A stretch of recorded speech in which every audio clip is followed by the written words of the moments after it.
il faut aussi en faire la publicité.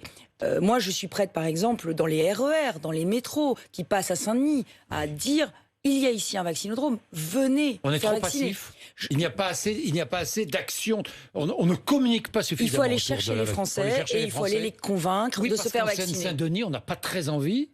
Apparemment, enfin, on n'a pas très envie, je ne sais pas, mais dans tous les cas, ça ne rencontre pas le succès attendu. Mais vous savez, Valérie Pécresse. il y a beaucoup de Français qui ne savent d'abord pas comment faire pour aller se faire vacciner, qui ne connaissent pas bien les procédures, qui ont peut-être passé des heures déjà au téléphone à trouver des créneaux de rendez-vous. Donc ces Français-là, il faut aller les chercher. Nous avons organisé des processus d'aller vers.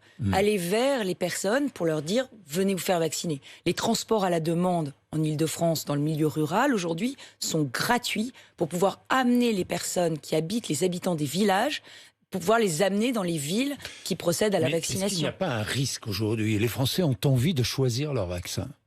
C'est le risque. C'est le risque. Alors, face à cela, je vais vous dire... Que faire? Je vais vous dire, Jean-Jacques Bourdin. Il y a beaucoup de Français qui sont prêts à se faire vacciner avec le vaccin AstraZeneca.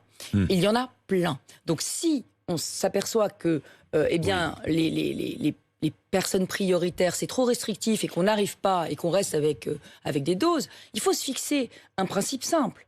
0 gaspillage, 0 stock. 0 gaspillage, 0 stock, ça veut dire pouvoir ouvrir la vaccination au-delà des personnes autorisées s'il reste des stocks, s'il reste des vaccins. Par exemple, sur le AstraZeneca, dire, eh bien écoutez, toutes les personnes de plus de 55 ans, puisque c'est réservé pour les personnes de plus de 55 ans, même si elles ne sont pas fragiles, même si elles n'ont pas de comorbidité, comme on dit, même si elles n'ont pas de maladie, eh bien toutes les personnes de plus de 55 ans pourront y avoir droit.